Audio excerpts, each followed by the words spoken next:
Cada año un sacerdote en la época antigua celebraba su liturgia en el templo, una vez por año, según el turno que le tocara. Le tocó a Zacarías el turno de su liturgia en la sinagoga de aquella época. Estando en el templo, un ángel le anunció que Isabel le daría el hijo que tanto esperaba. Y el hombre, pues ya anciano, pues se rió, no creyó la palabra de Dios. Y dice Zacarías: pero ¿cómo es posible? Mi mujer es anciana y yo igual. No hay forma de un hijo a estas edades. Y él, siendo sacerdote de la época y habiendo leído de pronto Malaquías, porque hace parte de la Torá, porque hace parte del Antiguo Testamento, de los profetas. Entonces, dice el Señor: voy a enviar a mi mensajero para que prepare el camino ante mí. O sea, está hablando del precursor, del Bautista, casi que lo dice el nombre. Entonces está Zacarías, ¿no es cierto?, en la liturgia, y escucha eso.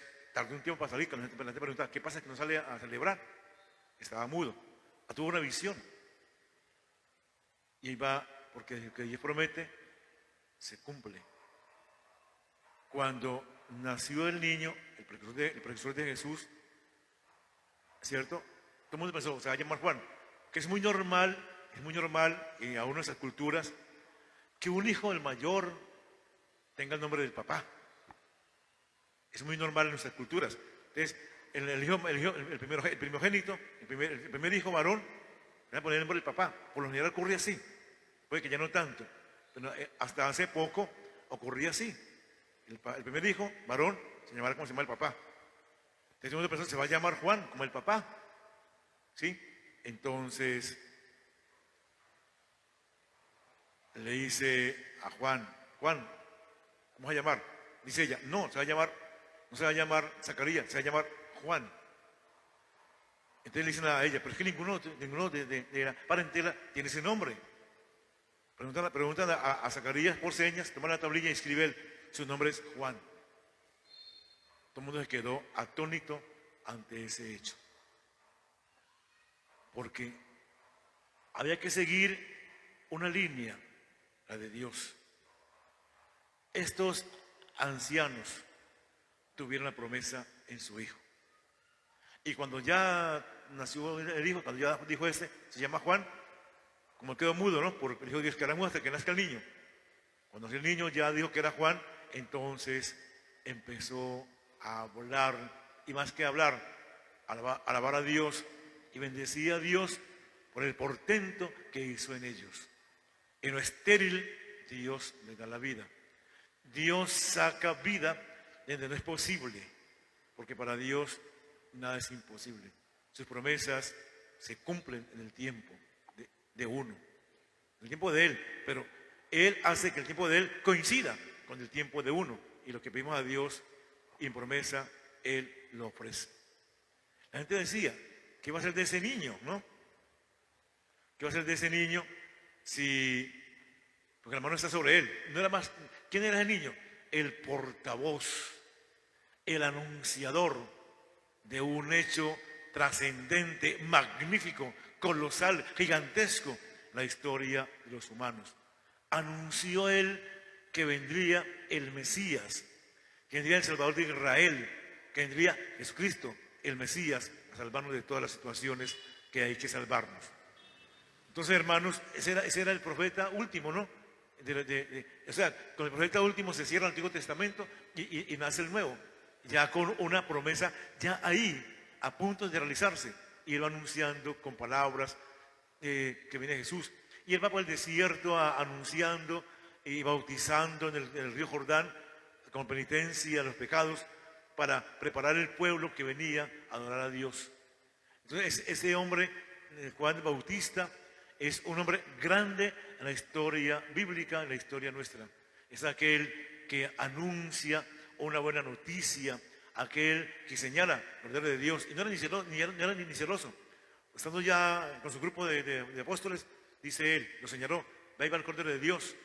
Y su grupo, muchos de ellos se van con él, con el que hay que ir, con Jesucristo. Es decir, señaló el camino y mostró a Dios, el Bautista. Entonces hay que seguir ese camino, que es Jesucristo. Y esa voz que nos dice dónde está. Esa voz es la voz clara del desierto. Es la voz que nació de lo estéril, pero es una voz fecunda. Miren la paradoja. De lo infecundo, de lo estéril, nace la voz que va a anunciar una buena noticia, que va a anunciarnos con señales claras que el Mesías está entre nosotros, y lo señala, lo ve. Único profeta que lo vio y lo señaló y lo calificó. Cordero de Dios, es el Cordero de Dios, él lo califica así. O sea, Juan el Bautista tiene esa sensibilidad y él venía con ese proyecto del Padre Dios a anunciarnos una gran noticia, que mañana en la noche aquí a las 7 se cumplirá. Dejará Dios en el pesebre que está preparado ya para él. Entonces, hermanos, mire cómo de lo infecundo Dios hace fecundidad. Esa palabra de un hombre que venía de un desierto, ¿no? Que los dos esposos eran estériles, ahí no había vida. Y de esa esterilidad viene el anunciante, el heraldo, el que anuncia con palabras claras, sonoras y con vehemencia y con fuerza espiritual el nacimiento de un hijo. La familia hoy, o sea, en la familia hoy tenemos muchas familias, ¿no? La familia extensa, la familia normal, la familia de madre soltera, la familia del padre soltero, la familia, en fin, familias. Y las familias las arropa Dios igualmente. Qué bueno que nuestras familias estén unidas en el pesebre. Y más, como decía hoy el Papa, que le escuché esta mañana su audiencia en Roma, Navidad se convirtió en regalos y en gastos inútiles, más que algo espiritual. Navidad no es para gastar cosas, no es Navidad para consumir, pero ya se entendió así. Es decir, se ha tergiversado el sentido propio de lo que es la Navidad. La Navidad es un signo de ternura, de presencia de un niño que nos enternece y que vamos juntos al pesebre, como aquí lo hacemos todos los días, hasta mañana, si Dios quiere, de orarle a Él en la Santa Novena. Es el lugar donde las esposas deben ir juntos con los hijos al pesebre para adorar a Dios en el pesebre, y es un momento de unidad, de ternura. Ojalá que cada familia haga en su casa la novena al Niño Dios juntos, así sean adultos y grandes, porque el pesebre es un signo de ternura. Entonces nos hemos gastado la vida en Navidades, en consumir y en regalos costosos o valiosos o no valiosos, en regalos y mil cosas y tarjeticas y cosas importantes, sí es eso. Pero hemos desplazado a Jesús por un regalo, a Jesús por consumir.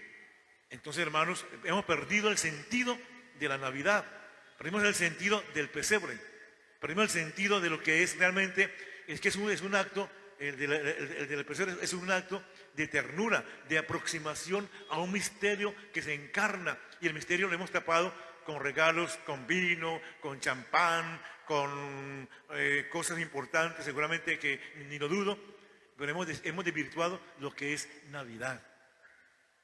Entonces nos hemos, y dice uno, uy, no le di regalo a tal fulano, ni mandé tarjeta, qué pecado, y la gente se compunge, ay, se me olvidé de la tarjeta de tal. No, ore por ese tal. Entonces, hermanos, realmente hemos desvirtuado lo que significa la Navidad. En consumir, comprar, vender, en fin, todas las cosas que hemos hecho desde siempre. Hemos perdido un sentido de encarnatorio, un sentido en que Cristo Jesús nace para nuestra redención. Nace Jesús para liberarnos del pecado y de la muerte. Nace Jesús para llevar al hombre hacia el Padre Dios, para trascender con Él nuestras realidades humanas. Pero nos quedamos en el papelito, en el regalo, en las galletitas, en la ancheta. Y para de contar. Dirá la gente hoy, mañana, Suponte, ¿no?, que yo le mando una lancheta todo cada mes, cada año a X persona, a X familia. Este año no lo hice.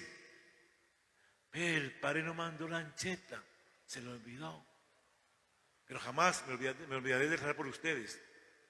Entonces, hermanos, es decir, hemos caído en una fiesta pagana, y en ese momento, y sobre todo este año, de ir allá al pesebre, decirle a Jesucristo el Señor: Señor, gracias porque nos diste un año más. Señor, gracias porque estamos vivos. Podemos hoy adorarte y contemplar tu nacimiento en el pesebre, aquel pesebre humilde y lejano, aquel pesebre de pobreza. Señor, venimos a tu pesebre para darte gracias porque nos has dado un año. Difícil sí ha sido el año, pero Señor, estamos vivos. Es un año que como familia, dale gracias a Dios. Amén.